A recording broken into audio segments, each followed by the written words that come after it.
Hello, Marky Dragon, also known as Marcus Eikenberry in real life. And I have a follow up to the risk versus reward video I posted recently. And someone says, what about franchises as a business? And you know, it's kind of funny that you ask that because I've been thinking a lot about franchises lately. And out of frustration, I really like Papa Murphy's. I grew up in Portland, Oregon, right next to the birthplace of Papa Aldo's. I used to own the Papa Aldo's domain, and referred a whole bunch of pizza sales from there many years ago. And I look at this pizza franchise, and I get frustrated. And I get frustrated because there's none available here for me. There used to be, but believe it or not, you can screw up owning a franchise. You may not know that. Because a franchise, some of the advantages for an entrepreneur, especially an entrepreneur who has some money to invest, but doesn't have the the innovation of a new product to market or some other stuff, or maybe you're a little less unsure about yourself. I guess that a franchise is a way to mitigate some of the risk, but it doesn't mitigate all of the risk. You still have to choose the right location. You still have to come up with an enormous amount of money. Now, as a standard entrepreneur, bringing a product to market and stuff, you may have to come up with a lot of money, or you may not have to. I have, in most cases, spent less than $10,000 bringing any of my stuff to market or creating a new business. And I let the business self-fund from there. And whereas a franchise, you're going to pay out a couple of things. One is you're going to pay out a franchise fee. And that can be anywhere from, maybe on the really low end, around $10,000. And on the high end, I don't know how high it can go. Hundreds of thousands of dollars, maybe even more. Then you have your construction or your equipment purchase, or both. There are franchises that are like food trucks, which is, I would bet that food is one of the most common franchises. So, a food truck costs you $150,000 or something like that, and build out of a restaurant, you're probably easily looking at, 150,000 and up. You can go up way higher. I don't know. It's not something that I've investigated fully, so I'm just speaking from my personal experience in this and what I know, and I'm sure that there's a lot that I don't know as well. Now, another thing about a franchise is, typically, they give you the recipe for success, meaning that they're going to hand you all of this material that says, this is how you do this, this is how you do this, this is how you do this. All of the stuff that you need to operate the business successfully. If they don't have that kind of stuff available, I would look at a different franchise. Because a franchise, just because you're buying a franchise, doesn't mean that they are successful. Do you guys ever watch The Profit on CNBC? Marcus Lemonis? He has brought some franchise stuff to market, and they've done some follow-ups on the program where you can tell that, just because they started a franchise and stuff and they may have sold a couple of them to other people, that they don't have their shit together. And so that's a problem. So as much as they're interviewing you as a potential franchisee, you need to interview them and make sure that it's a good fit and that they really have their stuff together. And in all cases, when you're going to outlay that kind of money, I think about the cheapest franchise stuff you can get into is really in the $150,000 range. I haven't seen any that are cheaper than that. And you can get up into $1 million or more. So, you need to become friends with somebody who owns a franchise. Someone who already owns a franchise will have an enormous amount of information for you and knowledge that you may not be able to read in a book or get in an internet video. And they are currently working in a franchise. Their knowledge is going to be absolutely invaluable. So you need a good mentor like that. Now, another thing about franchises is that it's not an instant moneymaker. Just because you have a franchise, location is still very, very important. And they will give you, typically franchises will give you a region, like a county in a state, or or a side of a city, and allow you to open up multiple locations. You can still expand too quickly. You can make poor choices on your location, and you can make poor choices in things like hiring and stuff. So there is still a lot of risk involved. Although, if the franchise company that you're looking at really has their stuff together, maybe that removes some of the risk of being an entrepreneur. But let me tell you about a little story here. And it is about Papa Murphy's Pizza in Florida, in the Tampa area. So I met this guy, and I forget his name, but he was a pretty charismatic guy, and he opened the first Papa Murphy's here in Florida. And this was, I don't know, maybe a year after I moved here to Florida. I was really excited about this because, I don't know if you guys know this, but Papa Murphy's Take and Bake Pizza is better than any pizza you can have delivered. It just really is. There's nothing better than baking the pizza at home, and the price is cheaper. I mean, the price tends to be cheaper by 20-30% than over other pizza being delivered. I don't know, although I never ordered Domino's or anything like that. So, you would think this couldn't be messed up. They opened up a location out in Newport Richey. And Newport Richey, I kid you not, is a 45 or 50-minute drive from my house. And that was the only location. And I'm like, well, it's worth it. I could actually fit some of those pizzas in the back of my motorcycle. And I would ride out on the motorcycle and pick up several pizzas and bring them home for dinner. And, you go to their store.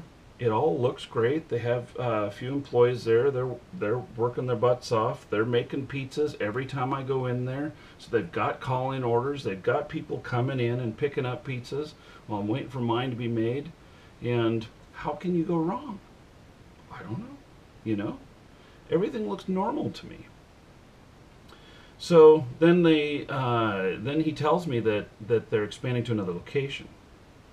And they ended up opening 3 or 4 locations. None of them near my home. So I was a little frustrated about that because it was still a very long drive.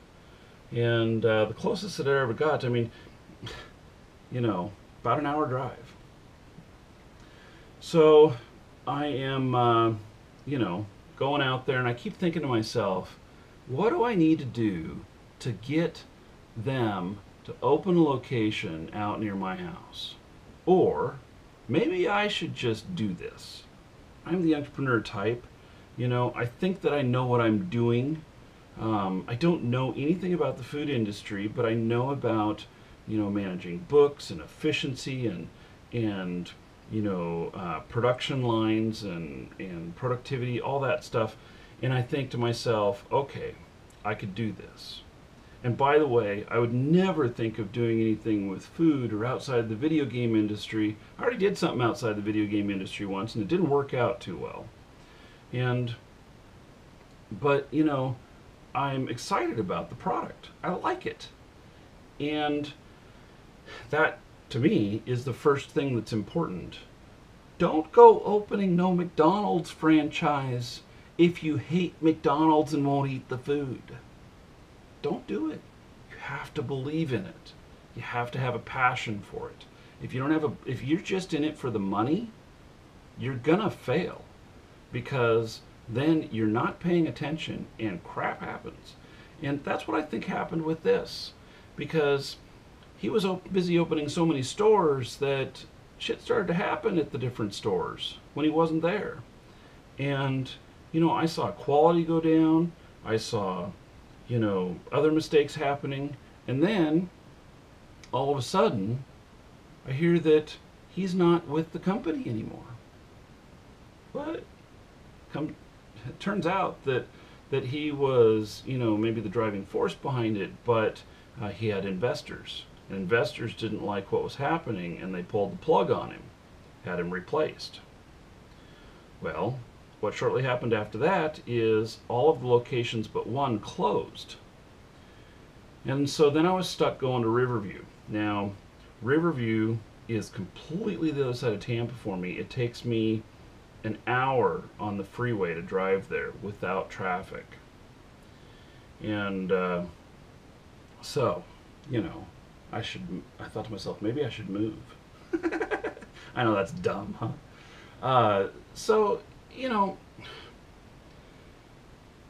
going down there looks fine. I don't see any issues.